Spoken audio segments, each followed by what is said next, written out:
You're about to watch a video on energy efficiency and how to reduce waste energies from one of my live TikTok lessons, which will also include talking about home insulation. So if you find it useful, make sure to hit that like button and tell me in the comments what future topics you'd like me to cover. Enjoy!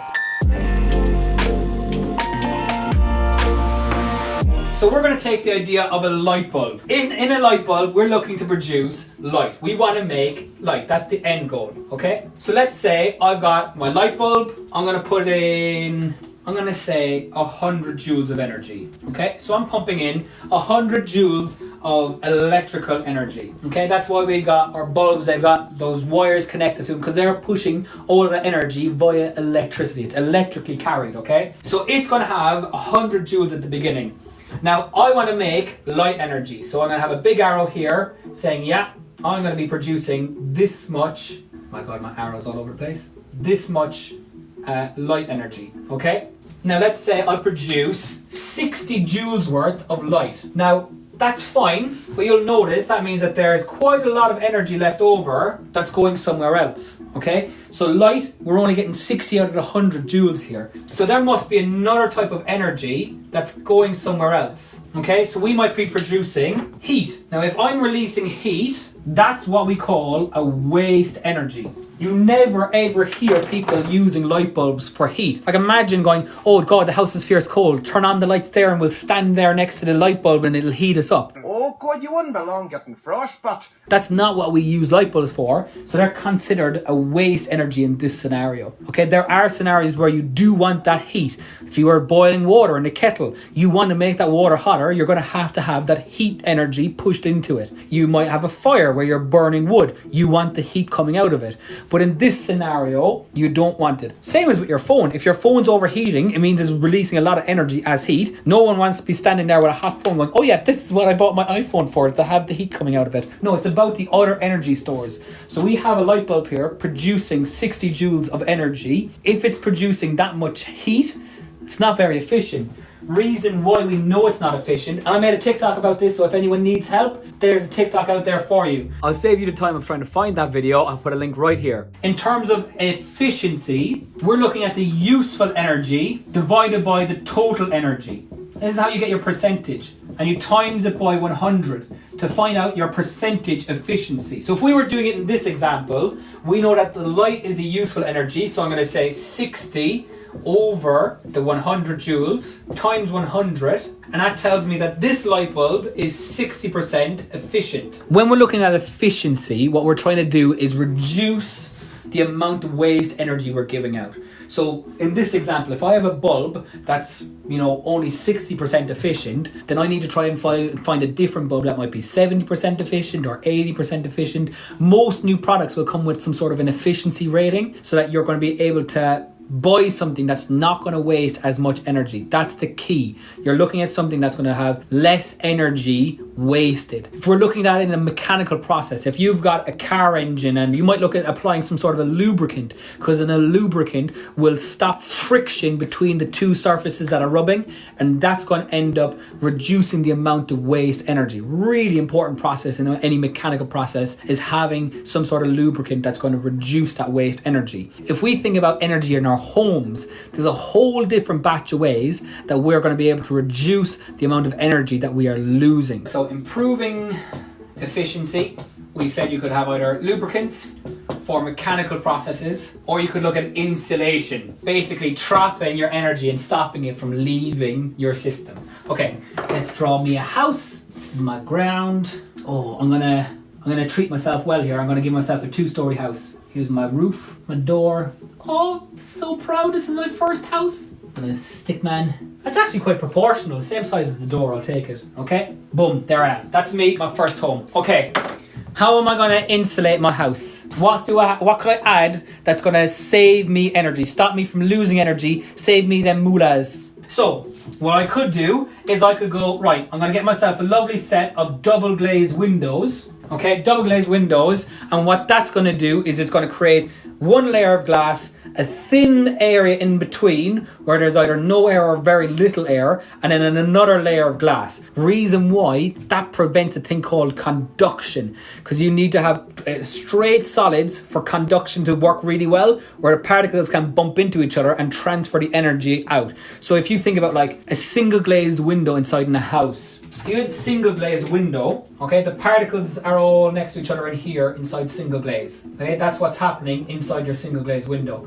Now this side was really warm, so it's saying this side is the warm side. You're after putting on a fire inside the house, so that this side is really warm. Well, eventually what's going to happen is some of those the energy in the particles, they're going to bump into the window, and they're going to pass energy to this particle, which is then going to pass it on to this one, and then this one. And where it was cold outside, the particles here are going to get some of this energy.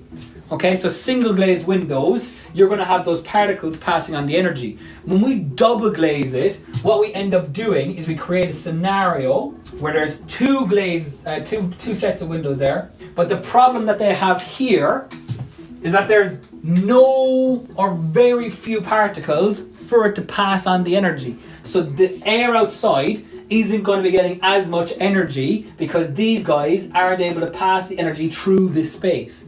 Okay, that's the key. That's how double glazed windows work. Okay, wall insulation works very similarly here. So wall cavity insulation, to be more specific, works off a very similar principle to our double glazed windows.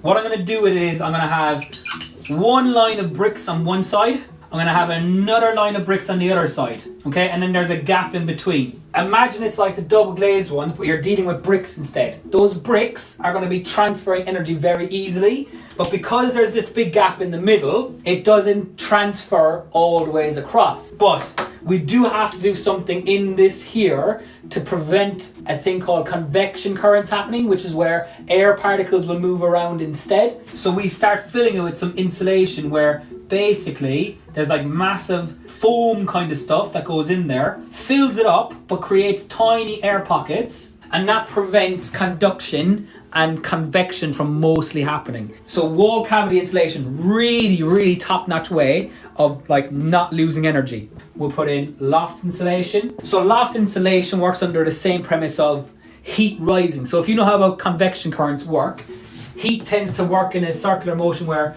warm particles rise up, and as they cool down, they come back down again. So warm rises, cold goes down, they get more warm, they go back up. Okay?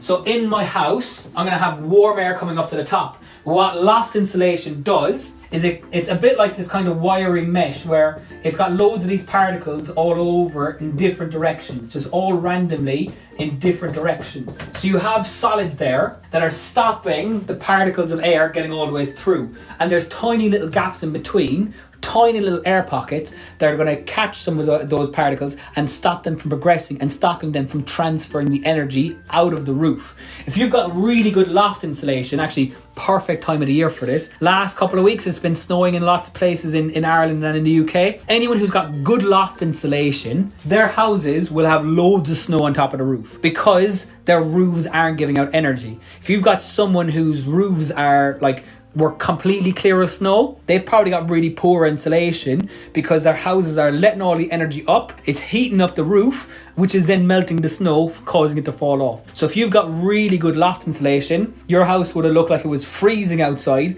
but inside it would have been lovely, toasty and warm. If you're really lucky, if you're gonna really go out on a limb, you'll also put loft insulation in there that's got reflective foil, and that silver reflective foil is really useful for reflecting radiation. So the only type of radiation that tends to pass through the majority of solids and any air particles and any vacuums as well is a thing called radiation. There's no particles. So when you're looking at trying to stop it, you've got to find a surface that will actually reflect it back on itself. So if you think about if you had a black surface, right? A black surface and you shone a light on it, that black surface tends to actually absorb quite a lot of that energy. But if you had a shiny silver surface, when you shine a light on it, it comes back in your face. That's what the radiation is doing. It's being reflected back by that silver foil. So that's even more expensive. Really, really good way of preventing radiation energy being lost out of the house. Really, really useful. So at my door, I'm going to put in a little draft excluder. So very simple premise.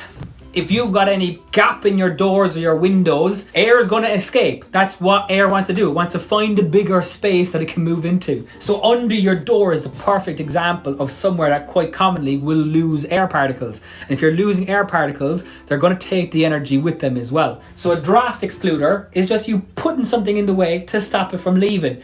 They're actually the cheapest way of saving a whole pile of money, because a draft excluder normally costs somewhere between 5 and 20 pounds or 5 and 20 euros, depending what you're dealing with currency wise. But they actually stop you losing so much energy that you're going to end up in a situation where you're going to save probably 2 or 3 times that amount over a course of a year or two. So on your energy bills, it makes it so good. Saves you a pile of money. And that's what we're thinking about. If we're looking at buying a house and we're looking at, okay, I'm going to be buying double glazed windows. Well, that's expensive. That's going to cost me, up to a couple of grand. So all of these different things, yeah, they're expensive initially, but there's a payoff time. How long does it take me to pay off the amount of money I've invested in? That's the catch. And draft excluders, great way of saving it, but you can't draft exclude your entire house. You're going to have your double glazed window, your loft insulation, your wall cavity insulation, all sorts of different ways that houses have to prevent energy loss.